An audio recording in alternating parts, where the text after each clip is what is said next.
पूस की कड़ाके की ठंडी रात थी। आसमान में धुंध ऐसे फैली हुई थी जैसे पूरे भैरवपुर को किसी ने सफेद चादर से ढक दिया हो। ठंडी हवा खेतों के बीच से सिसकारियां भरती हुई गुजर रही थी। भैरवपुर के कच्चे रास्ते पर एक पुरानी बैलगाड़ी धीरे धीरे खड़खड़ाती हुई आगे बढ़ रही थी। गाड़ी के आगे एक पीली लालटेन टंगी थी जिसकी छोटी सी लौ ठंडी हवा में बार बार कांप रही थी और उसकी हल्की डगमगाती रोशनी में रास्ता बस जैसे तैसे दिखाई दे रहा था।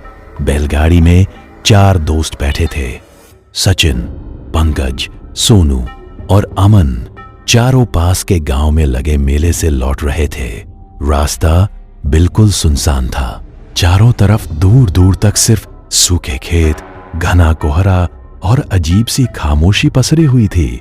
उस सन्नाटे को तोड़ रही थी तो बस बैलों के गले में बंधी घंटियों की धीमी टन टन।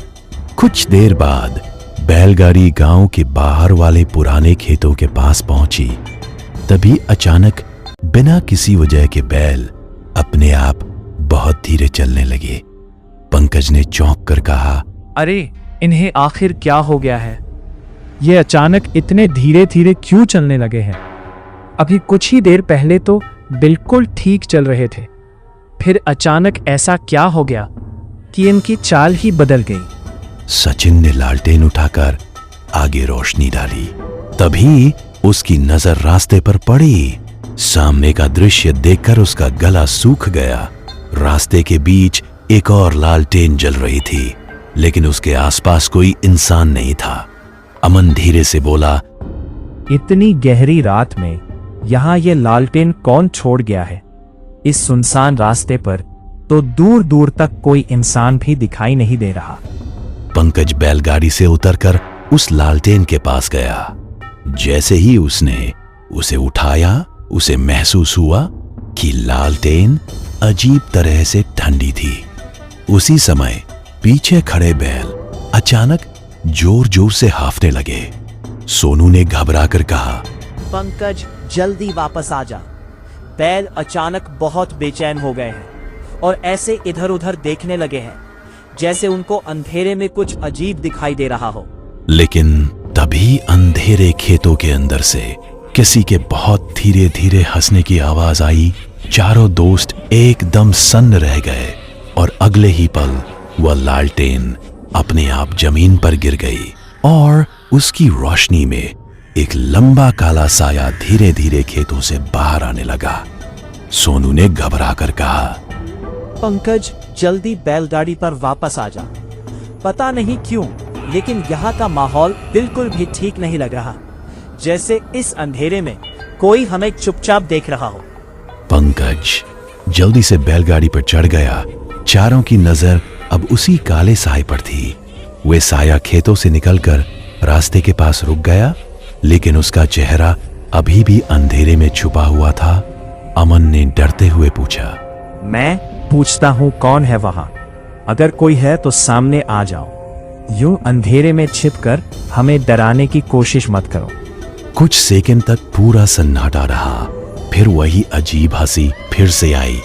उस हंसी को सुनकर सोनू का गला सूख गया। भाई ये इंसान की हंसी नहीं लग रही, इसमें कुछ अजीब सा है, जैसे कोई और ही चीज अंधेरे में छिपकर हंस रही हो। तभी अचानक लालटेन की रोशनी उस साई के चेहरे पर पड़ी और चारों के शरीर में सिहरन दौड़ गई। उसका चेहरा बहुत नीला था, आंखें पूरी तरह लाल थी और उसके होंठों से खून टपक रहा था, लेकिन वो धीरे धीरे मुस्कुरा रहा था। फिर बहुत भारी आवाज में बोला, इतनी गहरी रात में मेरे खेतों में कौन चला आया है?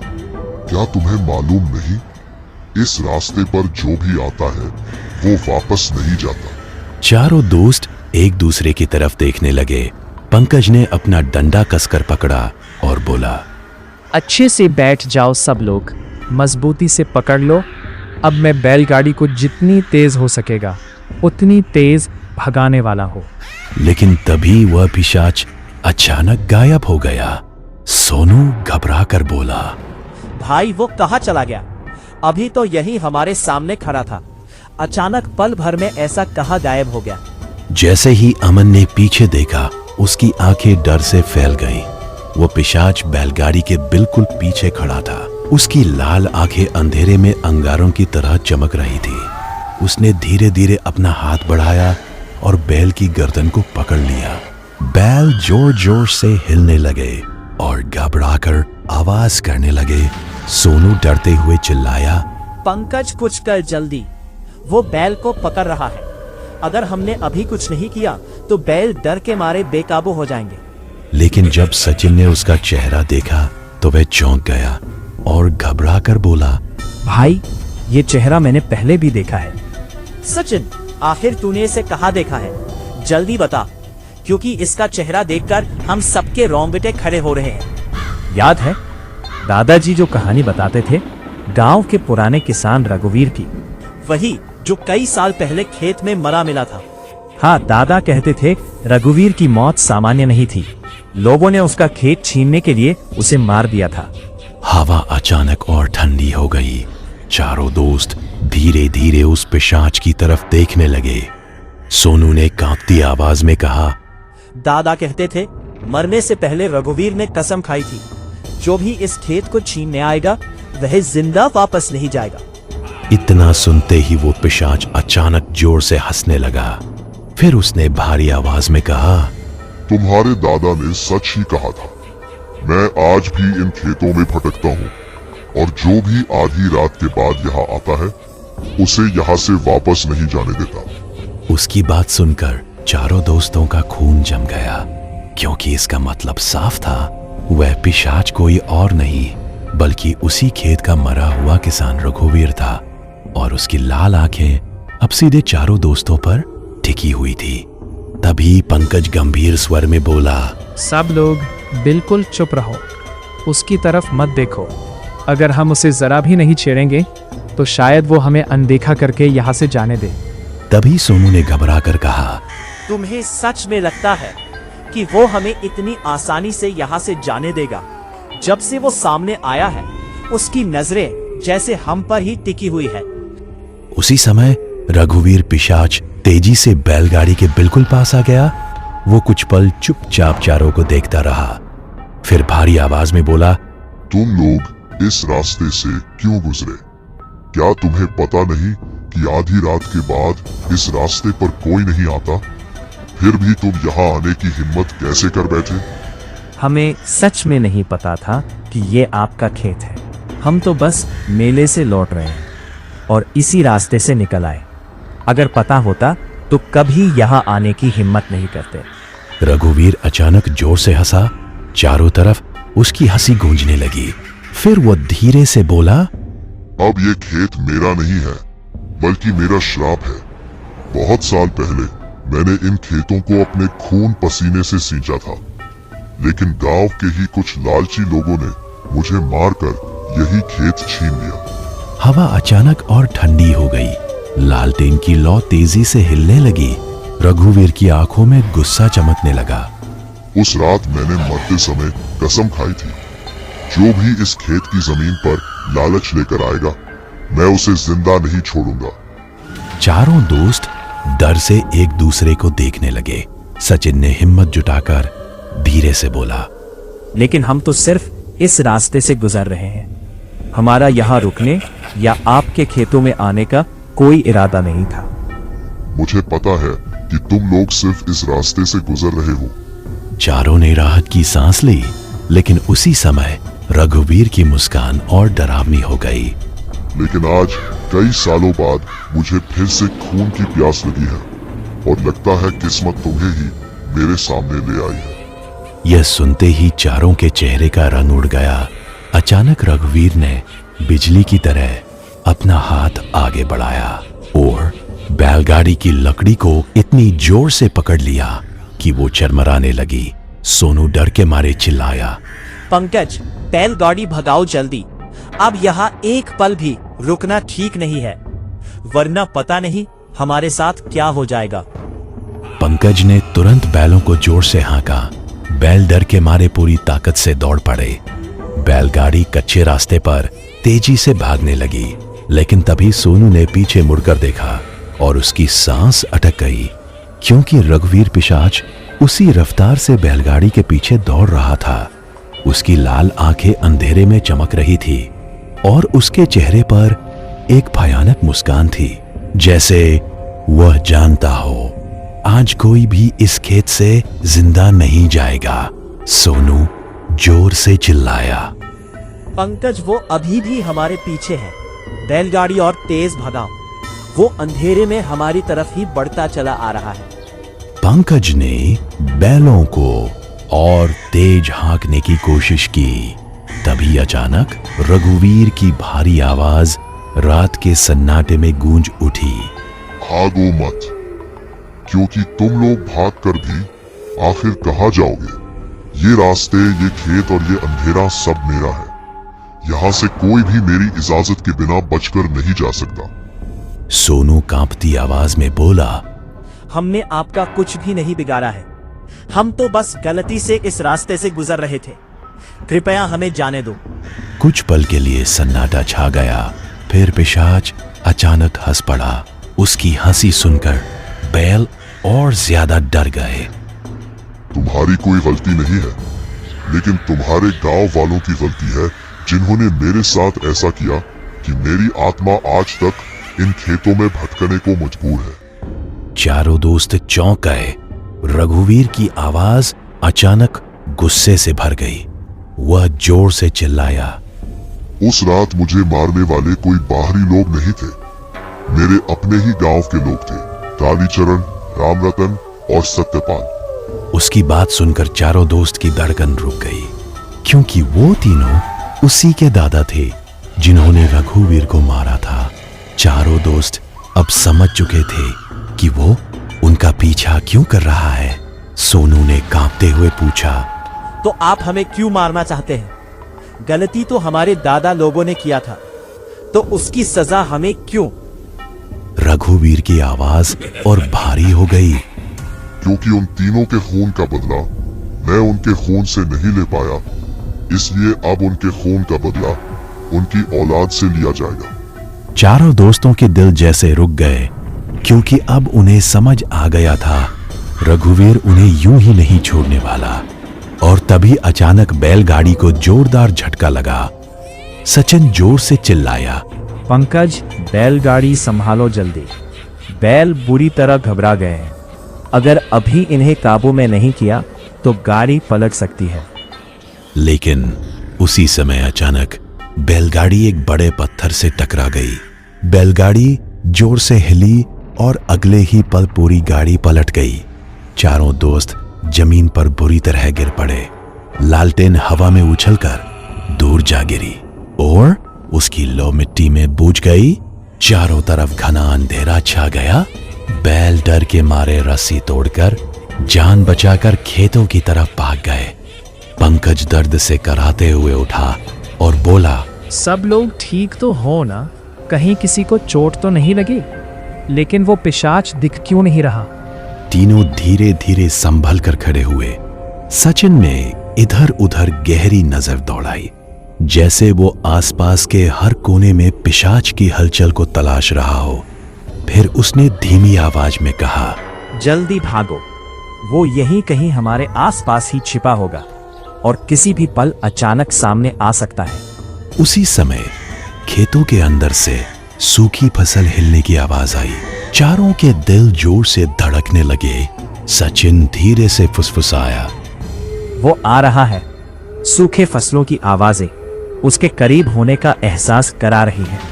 जल्दी करो, वो किसी भी पल वो हमारी ओर झपट सकता है।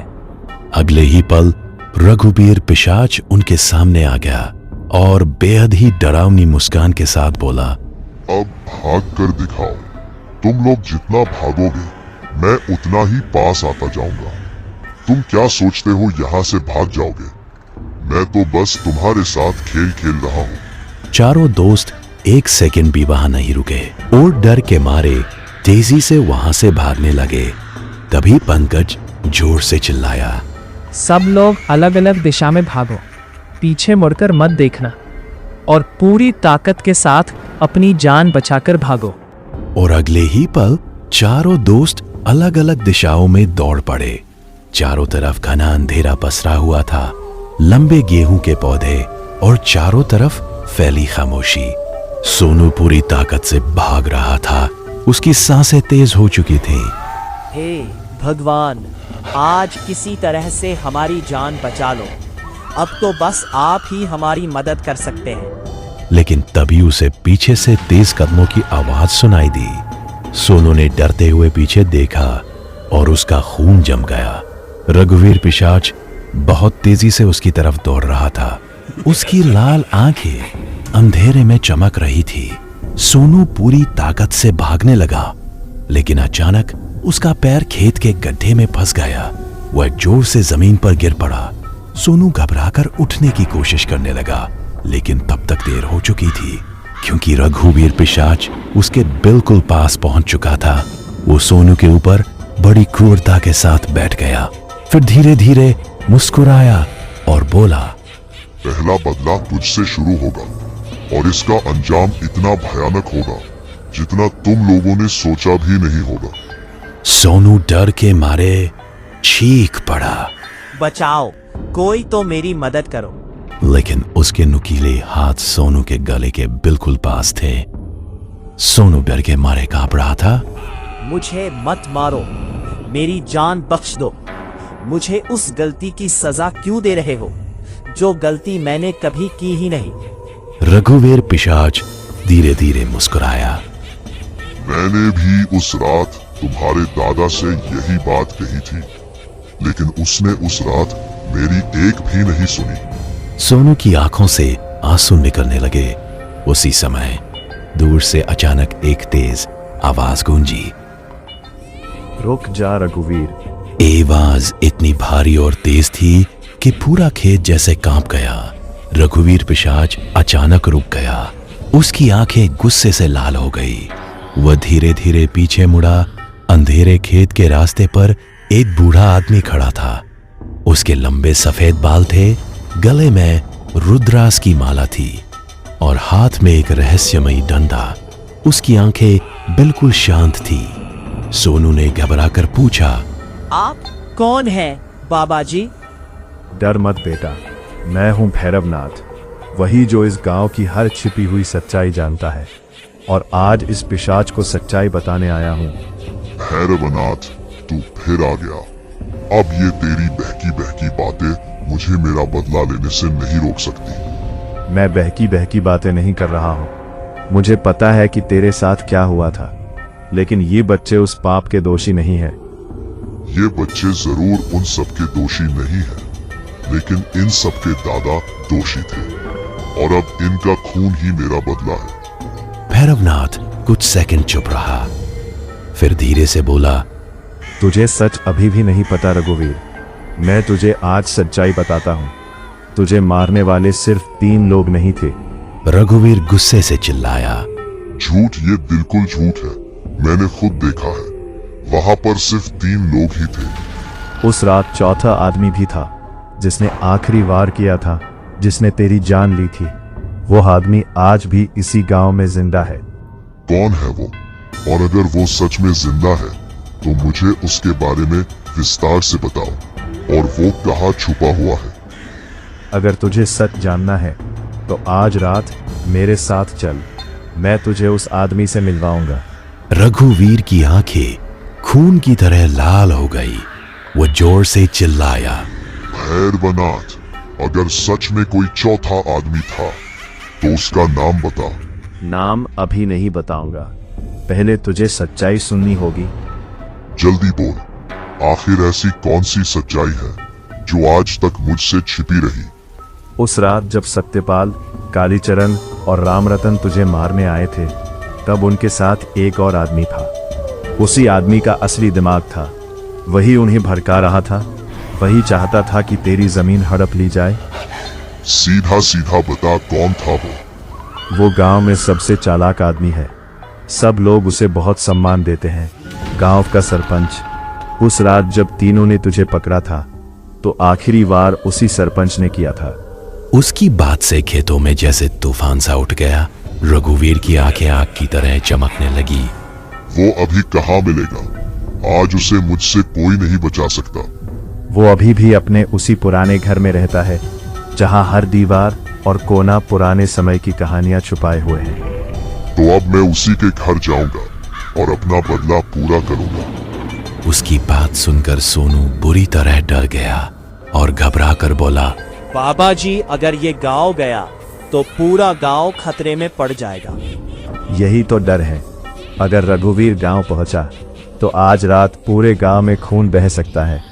अचानक हवा तेज चलने लगी और उसी पल रघुवीर पिशाच अचानक आसमान की तरफ चीखा। उसकी डरावनी चीख पूरे खेतों में गूंज गई। फिर वो बिजली की तरह मुड़ा और सीधे गांव की तरफ दौड़ पड़ा। अगर हमने उसे समय रहते नहीं रोका तो आज रात गांव में कोई भी सुरक्षित नहीं रहेगा। हर आदमी, हर घर और हर जीव खतरे में फंस जाएगा। रघुवीर पिशाच खेतों से निकलकर बिजली की रफ्तार से गांव की तरफ दौड़ रहा था। उसके पैरों की आवाज सूखी मिट्टी पर गूंज रही थी। उसके पीछे सोनू और भैरवनाथ भी तेजी से उसकी तरफ भाग रहे थे।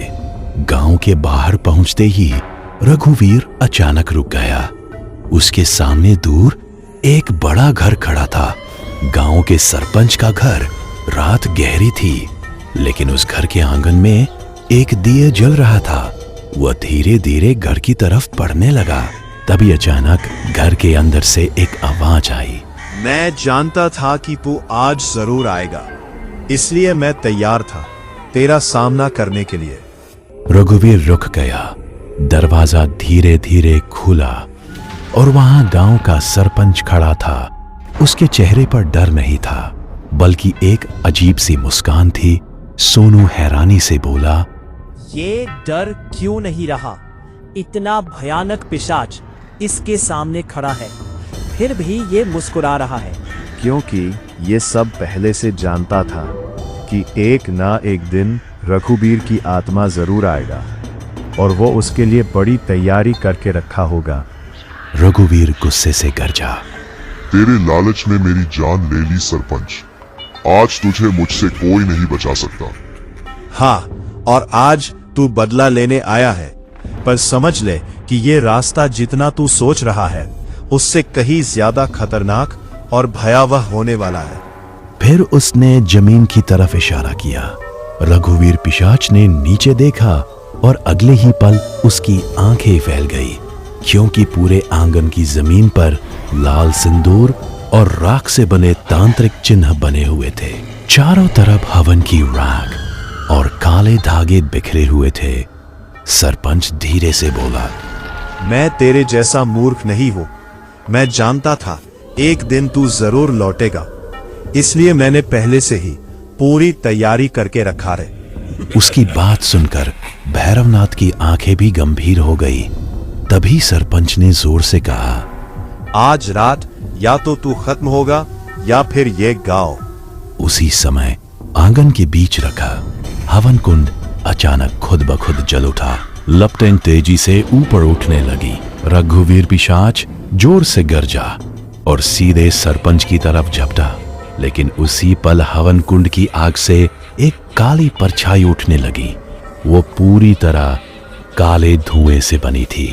उस परछाई को देखकर भैरवनाथ की आंखें फैल गईं।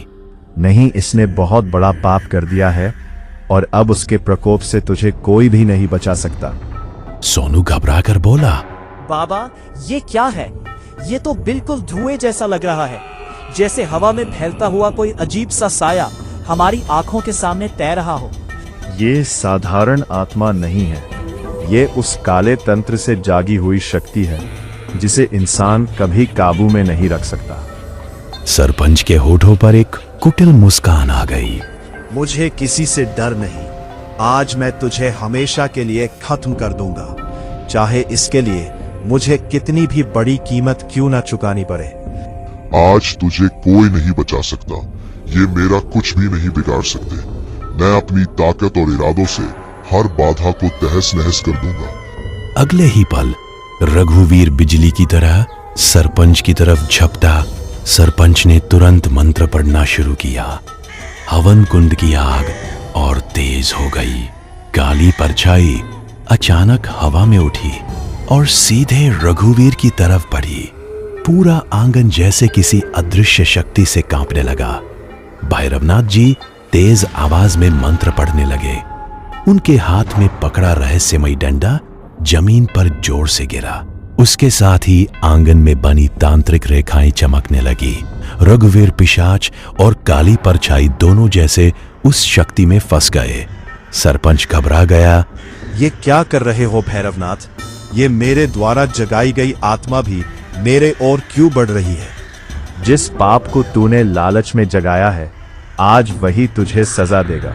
सरपंच भागने के लिए पीछे मुड़ा, लेकिन तभी काली परछाई अचानक उसके सामने आगे आ गई। सरपंच की आंखें डर से फैल गईं। मैं तुम्हारा मालिक हूं, तुम मेरे साथ ऐसा नहीं कर सकते। तुम्हें मेरी बात माननी ही पड़ेगी। मेरे खिलाफ जाने की हिम्मत मत कर, वरना तेरे लिए अच्छा नहीं होगा। लेकिन काली शक्ति ने उसकी बात नहीं सुनी। वह तेजी से आगे बढ़ी और अगले ही पल सरपंच को जकड़ लिया। सरपंच दर्द से चीखने लगा और कुछ ही क्षण में उसकी सांसें रुक गईं और वह जमीन पर गिर गया। ये सब देखकर सोनू बुरी तरह डर के मारे कांप रहा था। तभी भैरवनाथ ने धीरे से कहा, सरपंच को उसके पाप की सजा मिल गई, जो उसने वर्षों पहले किया था। उसके हर गलत कर्म का हिसाब आखिरकार उसके प्राण से चुकाने पड़े। गांव में गहरा सन्नाटा छा गया। धीरे धीरे हवन कुंड की आग शांत हो गई। काली परछाई धुएं की तरह हवा में गायब हो गई। अब वहां सिर्फ रघुवीर पिशाच खड़ा था। उसकी लाल आंखें धीरे धीरे शांत होने लगी। भैरवनाथ उसके पास आए। तेरा बदला पूरा हो गया रघुवीर। अब तेरी आत्मा को शांति मिल जानी चाहिए और वो हर दुख और दर्द से मुक्त होकर हमेशा के लिए इस दुनिया को छोड़कर चला जाएगा। कुछ पल के लिए रघुवीर चुप रहा। फिर उसने धीरे से सोनू की तरफ देखा। उसकी आवाज अब पहले जैसी भयानक नहीं थी। तुम्हारा कोई दोष नहीं था। असली दोषी तो ये सरपंच था, जिसे मारकर मेरा बदला पूरा हुआ और इतने सालों से जल रही मेरी आत्मा को आखिरकार सुकून मिला गया। सोनू चुपचाप उस पिशाच को देख रहा था। रघुवीर ने आसमान की तरफ देखा और धीरे धीरे उसका शरीर धुएं में बदलने लगा। कुछ ही पलों में वो पूरी तरह गायब हो गया। ठंडी हवा का एक झोंका आया और सब कुछ शांत हो गया। सोनू ने कांपती आवाज में पूछा, बाबा, क्या अब सब खत्म हो गया? क्या अब अंधेरा और डर हमारे ऊपर से हमेशा के लिए हट गया है और अब हर चीज फिर से सामान्य हो जाएगी? नहीं बेटा, काले तंत्र की दुनिया में कुछ भी पूरी तरह खत्म नहीं होता। आज एक श्राप खत्म हुआ है, लेकिन इस गांव की जमीन में अब भी बहुत सारे रहस्य दबे हैं। अंधेरी रात फिर से शांत हो चुकी थी, लेकिन उस रात के बाद गांव में कोई भी उस खेत के रास्ते से गुजरने की हिम्मत नहीं करता था, क्योंकि लोगों का कहना था कभी कभी आधी रात को वहां से एक धीमी हंसी की आवाज अब भी सुनाई देती है।